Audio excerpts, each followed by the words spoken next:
Alright, hi everybody. I just want to make the quickest, really quick review of magnetism and electromagnetic induction. This is kind of what we finished the year off with before the quarantine and stuff. And then we continued to do it through the quarantine, so it's kind of like the last thing we did, and now or the first thing we did at the start of this, whatever. Really quick review of it. So we said, okay, magnets, they exist. Magnets have a dipole. Every single time you've seen a magnet, it has a north and a south pole. So because the magnets have two poles, we're going to call them dipoles. And we can represent a magnetic dipole as just a little arrow that points from south to north, saying, hey, if we were going to stick a magnet in here, which way would it point? It would point, oh, okay, it would point towards that one. So it'll point towards a south pole. And if we're thinking about, like, hey, what makes an object magnetic? In chemistry, you guys talked about electron filling diagrams, and you talked about the Pauli exclusion principle. And then you said, oh, okay, well, when we're filling these diagrams, they have these spins. And that's kind of what can make these two electrons different. So we said, okay, no electrons can have the same quantum numbers. So the last number that's kind of like, oh yeah, we can't stick them both in here because they both have the same spin. We said, okay, well, they have this up spin or this down spin. And this electron, this spin, this direction of the spin is kind of called a dipole moment. And that just kind of tells us what direction we have to them. So if we look at these electrons, we have one that's spinning up and one that's spinning down.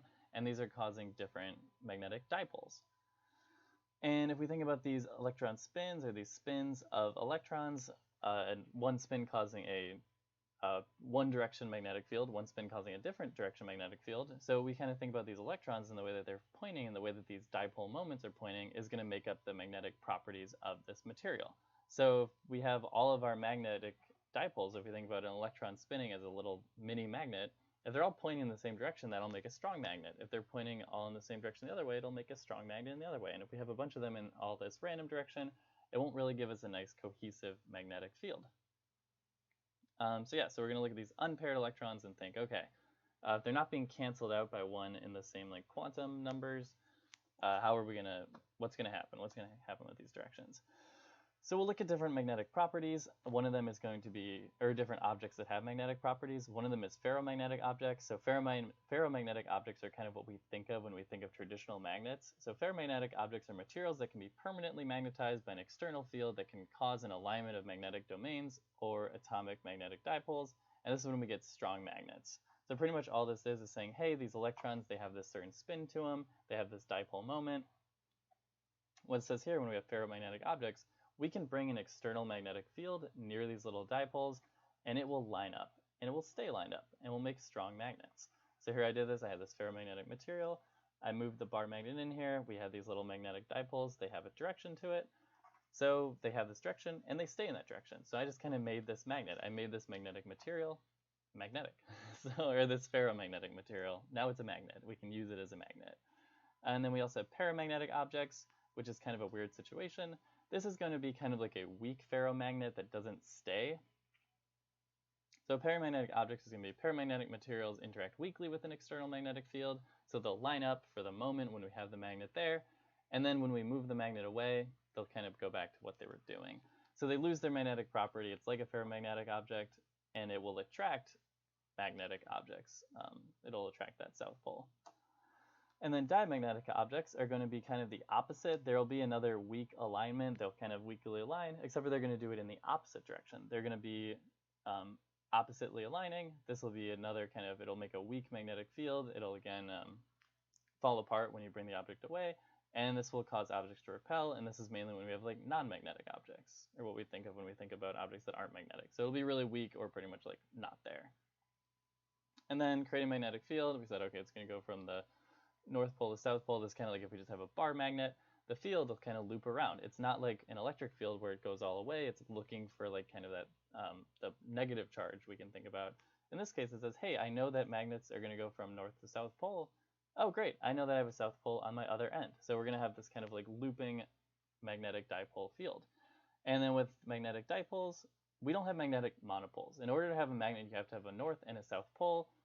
We can't have just a north magnet. We can't have just a south magnet. We need the north and south. We need this dipole. So that's one example of a magnetic field. We won't see it too much. The more common magnetic fields we'll see is when we create a magnetic field by actually running current through a wire. So current's going to create a magnetic field, and it's going to create this circular magnetic field that radiates along a current carrying wire. And we'll see it kind of makes this circular path. And the way that it's going to be directed is going to be based on the right-hand rule. So we kind of had two right-hand rules, and then really quick, this is an equation, magnetic field mu naught over 2 pi I divided by r, where r is the distance from the current. But we have this idea, hey, the thumb, we can have our thumb be the direction of the current, and then our fingers will wrap around in the direction of the magnetic field. So that's what we see in this picture here. Okay, our thumb is in line with the current, and our magnetic field is going to go, what is that, counterclockwise around this current carrying wire. If it was going the other way, it would go the other way. And then we can say, hey, if we have this magnetic field, and if we put a current carrying object inside of the magnetic field, it will feel a magnetic force. And the way that this magnetic force is directed is going to be based on our second right-hand rule. This idea that we can say, okay, our current can be our index finger, so I index finger, I current. Our middle finger, M magnetic field, so our middle finger will be in the direction of the magnetic field that we're putting that current carrying wire in, or this current carrying object. And then our thumb will be our force. Okay, so we're going to look at an example of this, but I index finger, current, middle finger, magnetic field, and then thumb force. So if we look at this situation, we're saying, okay, well, we have this two wires. They're both going in this downwards direction. We have I2 is going to be the one we're going to focus on. We want to know what is the, sorry, I kind of took this over, but I want to know what force is 1 going to feel? What's the direction that this wire 1, what direction will this magnetic force be felt in? So we had to use both of our right-hand rules. Say, okay, well, first I need to figure out, okay, yes, 1 has a current going through it, so that's good. But we need to figure out what direction is the magnetic field at the location of wire 1. So we can use our first right-hand rule where we say, okay, wire 2 is creating a magnetic field around it that wire 1 is in. So we can stick our thumb down, because that's the way that I2 is going. We can stick our thumb down and say, okay, well, in this direction to the left of I2, and I feel like this is, you'll have to do this along with me because you're going to see it going like that and it's going to be weird. But think about if I'm doing it, okay? So wire 1's going down, and then the way that I see it from my perspective and the way that you're going to see it if you're doing it along with you or with me, to the left of I2, the magnetic field is going into the page. So wire 1 is in a magnetic field that is pointing into the page. So if you're doing it, you'll see that, I think. So there's a magnetic field into the page at where wire 1 is. So we can say, okay, now we're going to look at our other right-hand rule, our second right-hand rule. For wire 1, I was downwards, magnetic field into the page, and our force, our thumb, is pointing to our right. If you're doing this along with me, to the right. So it'll be attracted to this wire 2. It'll feel a force to the right. So that's how we use those right-hand rules. And if we want to figure out the strength of it, we can use this equation that says our magnetic force is equal to I, the current. L is just going to tell us what direction is the current going in, cross B. And the cross product is pretty much just us using our right-hand rule. Excuse me, and B is the magnetic field. And then we can say, kind of a little caveat, a little extra to this, is what if the current isn't contained? What if it's not in a wire and we just kind of have these charged objects that are moving? Like we saw, we had the beam of wire in the CRT TV. So if we just have like point charges that are moving, there's still going to be a force on those charged objects. And what's cool in this case is the force will kind of cause these charged objects to bend. They'll cause them to curve. We see down here we have this equation that says our magnetic force is equal to charge times V, the velocity, times the magnetic field. And we see, well, V, this cross product says all these different vectors are perpendicular to each other. So V is perpendicular to the force. And if we think back to our other physics learning, this is acting as a centripetal force. The way that this object is moving, it feels a force perpendicular to its motion, which means we'll get this centripetal motion. So that's kind of cool. Here's a quick little example of that. We have, hey, here is a example of a circular path. You see V is going this way, M is going this way, which will cause our particle to curve, right? Cool. And then other idea, this one's kind of complicated. I made a longer video about it a while ago, so if you want to look into that, I can link that too, or you can look back in the playlist. But we have this idea of electromagnetic induction, this idea that we can create current or we can create magnetic fields from charges. Yeah, or from vice versa. This is where it gets confusing. So we can create magnetic fields from currents, or we can create currents from magnetic fields. So the first thing we have to define is this idea of magnetic flux, which is going to just be a measurement of how much magnetic field do we have flowing through an enclosed area of wire. So our symbol for flux is this little phi? I forget my Greek letter right now, but I think it's a phi. We can say it's the B, the magnetic field, times the area. So how much area is enclosed? If we have more magnetic field flowing through that area, then we have more flux. It's just a measurement of our flow. So if our flux changes, that's where we get this induction of current. So just like how before we said, okay, if we have this current that's flowing through, we'll create a magnetic field. Here we have this idea, if we change our flux, then we'll create a current, and it'll be a measurement of that. And what determines the direction? Pretty much this idea that nature doesn't like change.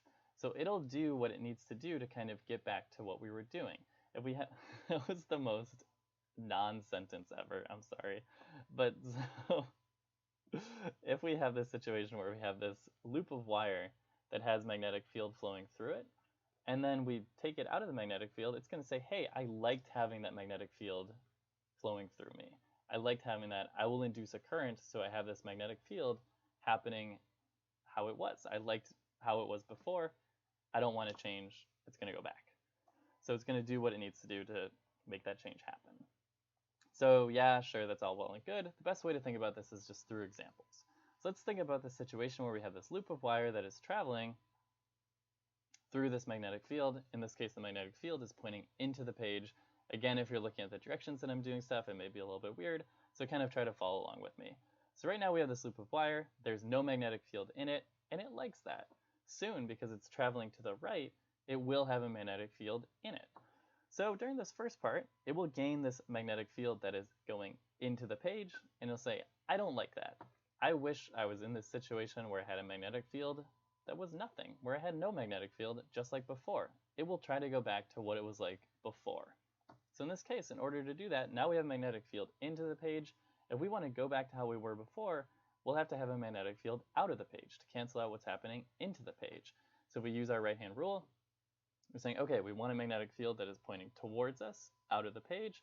So we'll have to get a current that is going counterclockwise through this loop of wire to counteract this magnetic field. So we will induce a current, electromagnetic induction, induce a current that will be pointing in this counterclockwise direction to kind of cancel out this current.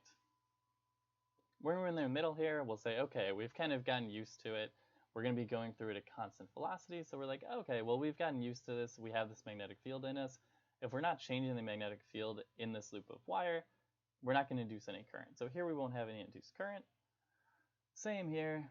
And now we get to this case where we're coming out of our field. We're saying, oh, well, we kind of got used to having this magnetic field that's pointing into the page going through this loop of wire.